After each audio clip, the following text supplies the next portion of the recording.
네, 두 번째 소식 전해드리도록 하겠습니다. 자본시장 소식인데요.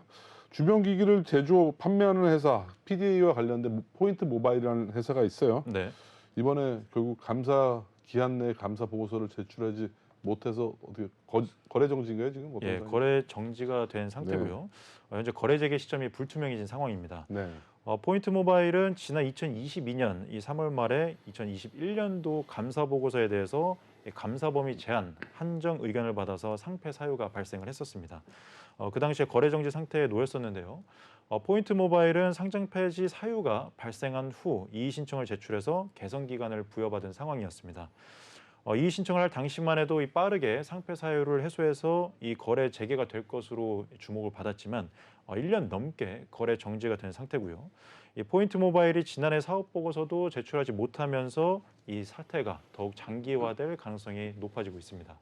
네. 이번에 제출 기간을 또 연장했다면서요? 네, 외부 감사에 관한 법률에 따르면 이 상장사는 정기주총 개최 일주일 전에 이 감사 보고서를 공시를 해야 됩니다. 하지만 이 포인트 모바일은 기한 내 감사 보고서가 이 포함된 사업 보고서를 제출하는 것이 불가능하다고 판단해서 제출 기한을 이달 7일까지 연장을 했습니다. 이 연장한 기한 내에도 이 사업 보고서를 제출하지 못했는데 이달 17일까지 사업 보고서를 내지 못하면 이 상패 절차가 진행될 수가 있습니다. 자, 그렇다면 당연히 거래 정지 개선 기간도 연장될 수밖에 없죠. 네, 맞습니다. 이 사업 보고서 제출이 늦어지면서 이 상패 사유 해소를 위한 이 거래 개선 기간도 연장이 됐습니다. 당초에 이 개선 기간은 이달 10일까지였는데요. 한국거래소는 이 포인트 모바일 사업 보고서 제출 기한 연장에 따라서 17일까지 개선 기간도 늘렸습니다. 이 포인트 모바일은 우선 17일은 이 사업 보고서와 감사 보고서를 제출할 예정이라고 했는데요. 만약 지난해 감사 보고서에 대해서 이 감사인이 비적절 의견을 내면 한국거래소에 속개를 신청해서 올해 9월 말까지 이 사업 보고서와 감사 보고서를 다시 제출할 수 있는 권한을 부여받겠다라는 것이 이 회사 측 계획입니다. 자, 이렇게 거래 정지가 장기화되다 보면 주요 투자자들도 엑스트 할 수 있는 기회가 많이 줄어들 텐데 네. 이 중에서 아주 IB 투자가 있다면서요? 네, 맞습니다. 네, 이 아주 아이비 투자는 이 포인트 모바일 비상장 시절 이 네. 운용하는 두 개 펀드를 활용해서 대규모의 투자를 단행을 했었습니다. 2018년 기존 주주들의 구주와 이 신주인수권 부사채를 인수해서 주요 주주로 등장을 했었는데요. 이 아주 좋은 투자 합자 회사 그리고 아주 중소벤처 해외 진출 지원 펀드 이 두 펀드를 활용을 해서 이 투자한 금액은 250억 원을 초과하는 것으로 추정됩니다. 이 아주 아이비 투자는 두 펀드로 포인트 모바일 지분 29% 이상을 보유하면서 한때 최대 주주에 오르기도 했었는데요.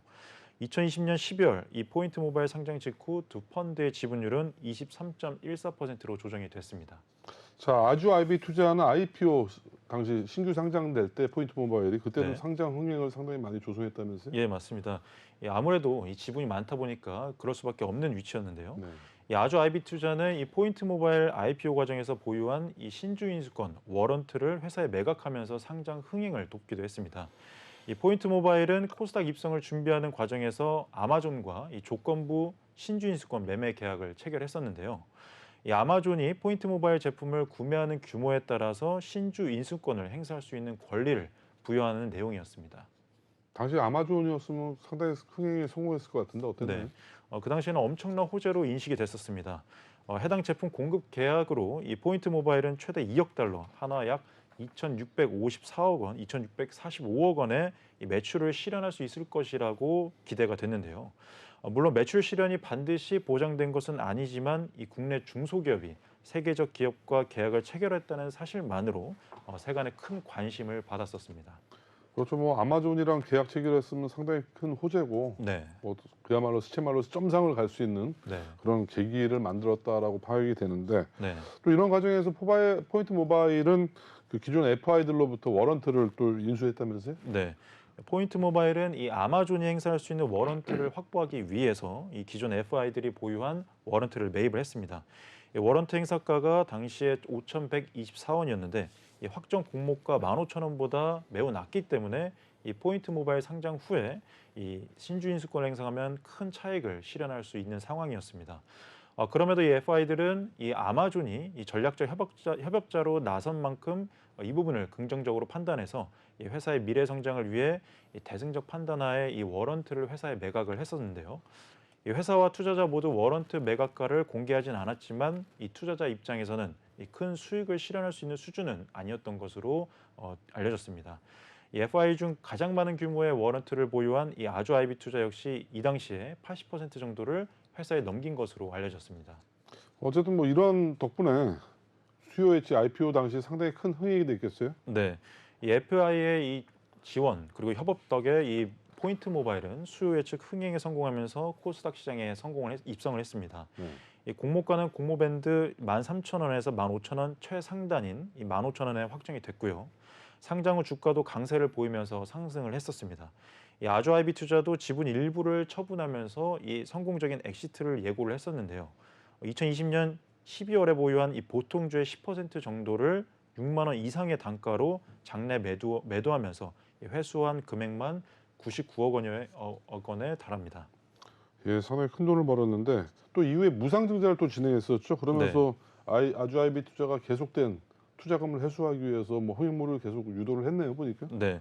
이후에도 이 포인트 모바일이 무상증자를 단행하면서 이 아주 아이비 투자가 운용하는 펀드가 보유한 주식 수도 상당히 늘어났습니다. 이 무상증자 후에 기준 주가는 25,000원이었습니다. 이 무상증자 후 2021년 7월 이 아주 아이비 투자는 추가로 투자금 회수에 착수했는데요. 시간의 매매 방식으로 60만 주를 처분했습니다. 이 처분 단가는 26,696원으로 160억 1,800만 원을 회수를 했습니다. 이 두 차례 대규모 지분 매각으로 회수한 금액은 총 260억 원 정도로 이미 이 투자 원금 이상을 회수한 것으로 알려졌습니다. 그럼 지금부터는 이제 꽃놀이 패네요. 네, 그야말로 이제 맞습니다. 지금부터 이제 버는 구간이 족족 이제 수익인데. 네, 자, 이렇게 원금 이상을 회수한 이후에도 상당한 또 지분이 아직 많이 남아 있어요. 네, 뭐 엄청난 수익이 예상이 됐었겠네요, 당시에는. 예, 맞습니다. 이 상당한 지분이 남아 있다 보니까 이 큰 규모의 수익 실현이 예상이 됐었습니다. 네. 이 아주 좋은 사무 투자 합자회사와 그리고 아주 중소벤처 해외 진출 지원 펀드가 보유한 잔여 주식 수가 174만여 주에 달합니다. 네. 이 포인트 모바일이 거래 정지되기 직전 주가 18,100원을 기준으로 하면 약 315억 원 이 평가 가치를 기록하는데요. 이 모든 지분을 매각한다고 가정하면 이 투자 원금의 2배 이상, 575억 원 이상의 회수가 가능한 셈입니다. 네. 이렇게 갑작스럽게 거래 정지가 되면서 이런 플랜들이 다 도미노처럼 무너졌겠네요. 네, 이 스텝이 꼬여버렸습니다. 네. 상패 사유가 발생하면서 투자금 회수가 마냥 수월하진 않을 것으로 현재 업계는 보고 있는데요. 네. 이 포인트 모바일의 거래 정지가 장기화되면서 이 투자자의 회수 전략에 차질이 불가피한 상황입니다. 설상가상으로 이 두 펀드의 존속 기한 시기가 얼마 남지 않은 것이 문제입니다. 지난 2015년 500억 원 규모로 이 결성된 아주 중소벤처 해외 진출 지원 펀드의 경우에는 올해 8월까지가 존속 기한입니다. 주요 출자자는 한국벤처투자가 꼽히는데요. 2017년 2,500억 원 규모로 결성된 아주 좋은 사모투자 합자회사는 올해 6월 말에 운용 기한이 만료될 예정입니다.